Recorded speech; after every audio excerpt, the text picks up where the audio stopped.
ஓம் ஸ்ரீ தாரா நேயர்களுக்கு வணக்கம். எல்லாரும் நல்லா இருப்பீங்கன்னு சொல்லி நினைக்கிறோம். நாங்களும் வந்துட்டு ரொம்பவே நல்லா இருக்கோம். இன்னைக்கு இந்த வீடியோல எதை பத்தி பார்க்க போறோம் அப்படின்னு சொல்லி பாத்தீங்கன்னா, எனக்கே தெரியாது. அது மம்மி சொன்னாதான் வந்துட்டு எனக்கே தெரியும். இயற்கையா வந்துட்டு கிடைக்கக்கூடிய ஒரு விஷயத்தை வச்சு பல நோய்களுக்கு வந்துட்டு தீர்வு காணலாம் அப்படின்ற மாதிரி சொன்னாங்க. சோ அது என்ன பொருள் அப்படின்னு சொல்லி தெரிஞ்சுக்கிறதுல நானும் ரொம்பவே ஆர்வமா இருக்கேன். நீங்களும் ஆர்வமா இருப்பீங்கன்னு சொல்லி தெரியும். அது மம்மி கிட்டே கேட்டலாம் அது என்ன பொருள் அப்படின்னு சொல்லிட்டு. Hi mummy. ஹலோ. எப்படி இருக்கீங்க?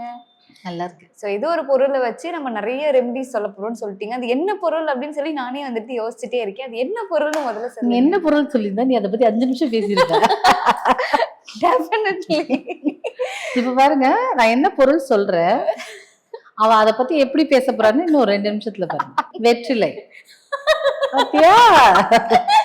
இப்ப சொல்ல இதை பத்தி பேச பார்க்கலாம். அரை மணி நேரம் கூட இதை பத்தி பேசுவேன்ல. டெஃபினட்டா பேசுவேன். நான் ரொம்ப நேரம் பேசுவேன்றது உங்களுக்கும் தெரியும், மம்மிக்கும் தெரியும். அதனால வேண்டாம். அதனால மம்மி ரெமெடியே சொல்லிட்டு நம்ம டைரக்டா அதுலயே போய்க்கலாம். சோ வெற்றிலை வந்து ஈஸியா கிடைக்கக்கூடிய ஒரு தாவரம் இல்லையா? எல்லா ஒரு சுப காரியங்களுக்கும் நம்ம வெற்றிலை வச்சு கொடுக்குவோம்.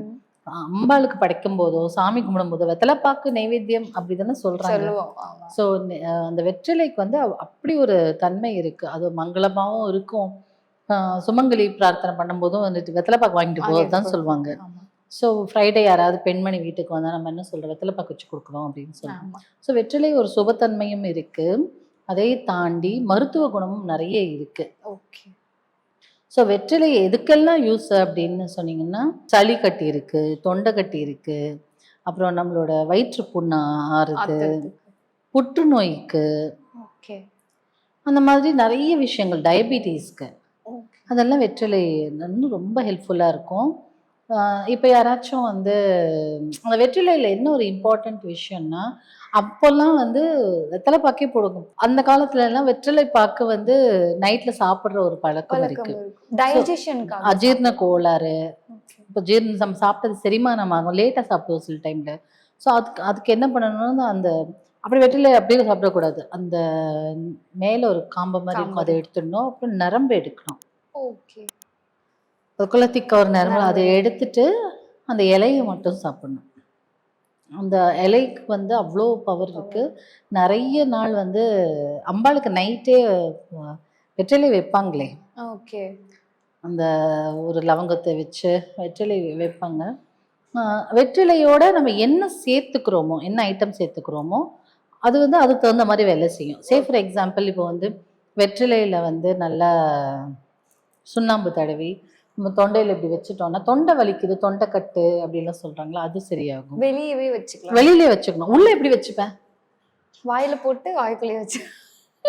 வாய்க்குள்ள இங்க எப்படி வச்சுப்பேன்? அங்க பரட்டிட்டு வராது, வாய்க்குள்ளேயே வச்சு. ஸோ அந்த மாதிரி பண்ணலாம். சளி கட்டி இருக்கு அப்படின்றவங்க வந்து என்ன பண்ணணும்னா, அந்த வெற்றிலை சாரோட இஞ்சி சாறு டெய்லியே வந்து கொஞ்சம் கொஞ்சம் கொஞ்சம் போல குடிச்சா போதும், நிறைய எல்லாம் குடிக்க வேண்டாம். கொஞ்சம் போல் அந்த வெற்றிலை சாரோட இஞ்சி சாறு அதை குடித்தாலே வந்து உடம்புல இந்த நீர் கோத்திருக்கும், சளி கட்டியிருக்கும், அதெல்லாமே கரைஞ்சிட்டே வரும். வெற்றிலையோட 2 மிளகு, அதோட கொஞ்சம் சீரகம் கூட 2 இடித்து அதை நல்லா சுருட்டி வாயில் வச்சு மென்னுக்கிட்டே வந்தாலே தொண்டையில் இருக்க சளி, இந்த இடத்த பேசேஜில் இருக்கிறதெல்லாம் கிளியர் ஆகும். ஓகே.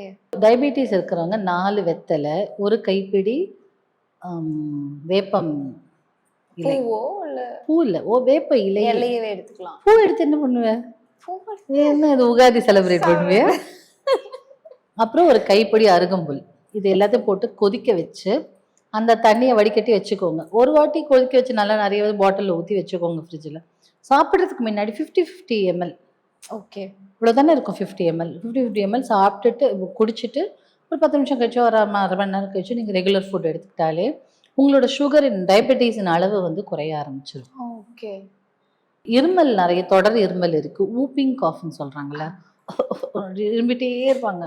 அதுக்கு வந்து வெற்றிலையோடு கோரோஜனை, அதை கோரோஜனைன்னு நாட்டு மருந்து கடையில் கேட்டால் கொடுப்பாங்க. ஓகே.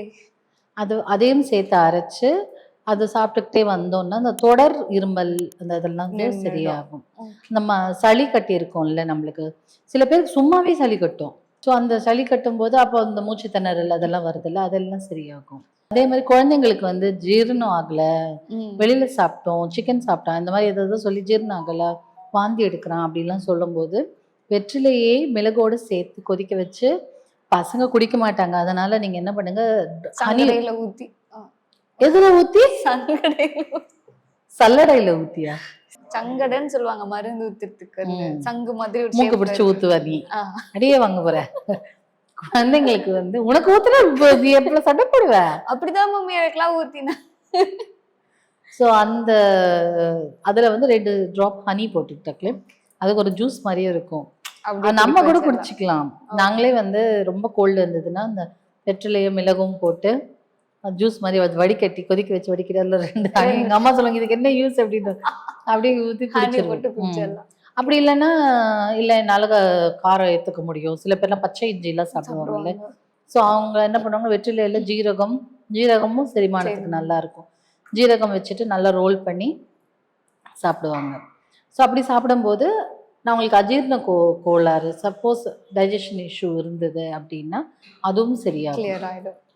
தோல் வியாதி இருக்கு, எனக்கு வந்து இச்சி, உடம்பு Itching இச்சா இருக்கு. இருக்கு, Okay. அங்கங்க வந்து ஒரு இடத்துல மட்டும் patch பேட்ச் அது வந்துட்டே இருக்கு அப்படின்னு சொல்லிட்டு இருக்கும்போது பியோர் தேங்காய் எண்ணெய், செக்கில் ஆட்டின தேங்காய் எண்ணெய் எடுத்துக்கிட்டு அதோட சேர்த்து வெற்றிலையும் போட்டு நல்லா அந்த வெற்றிலை ரெட் ஆகிற வரைக்கும் கொதிக்க வச்சு அது ஒரு பாட்டில் ஊற்றி வச்சுக்கிட்டு எப்பெல்லாம் உங்களுக்கு தோணுதோ அப்பெல்லாம் அந்த சொறி சிரங்கு சொல்றாங்கல்ல அந்த இடத்துல தடவினா தோல் வியாதியும் குணமாகும். ஓகே. அந்த எண்ணெய்க்கும் ஒரு தன்மை இருக்கு, அதே மாதிரி வெற்றிலைக்கும் ஒரு தன்மை இருக்கு. ஸோ அது வந்து அந்த வியாதியை குணமாக்கி கொடுக்கும். போதுமா இன்னைக்கு டிப்ஸ்? இதுவே ஜாஸ்தி நினைக்கிறேன். இதுல இருந்து நிறைய டிப்ஸ் நான் தான் யூஸ் பண்ணுவேன் அப்படின்னு கூட நினைக்கிறேன். ஏன்னா எனக்கு தான் நிறைய டைம் கோல்டு வந்துட்டு பிடிக்கும். மேபி கோல்டுக்கு சொன்ன எல்லாத்தையுமே வந்துட்டு நான் யூஸ் பண்ணுவேன். உங்களுக்கு இதுல எதெல்லாம் வந்துட்டு யூஸ்ஃபுல்லா இருக்கும்னு சொல்லி நினைக்கிறீங்களோ நீங்களும் மறக்காம இதுல எல்லாத்தையுமே வந்து ட்ரை பண்ணி பாருங்க. வெற்றிலை ஈஸியா எல்லாருக்குமே எல்லா இடத்துலயுமே கிடைக்கக்கூடிய ஒரு பொருள் தான். ஸோ ட்ரை பண்ணி பார்த்துட்டு எப்படி இருந்தது அப்படின்றதையும் கமெண்ட் செக்ஷன்ல எங்களோட ஷேர் பண்ணிக்கோங்க. இன்னும் இந்த மாதிரி நிறைய வீடியோஸ் பார்க்கறதுக்கு ஓம் ஸ்ரீ தாரா யூடியூப் சேனலை சப்ஸ்கிரைப் பண்ணிக்கோங்க. இன்னொரு வீடியோல பார்க்கலாம். Until it's bye from Thenmozhi. Bye bye.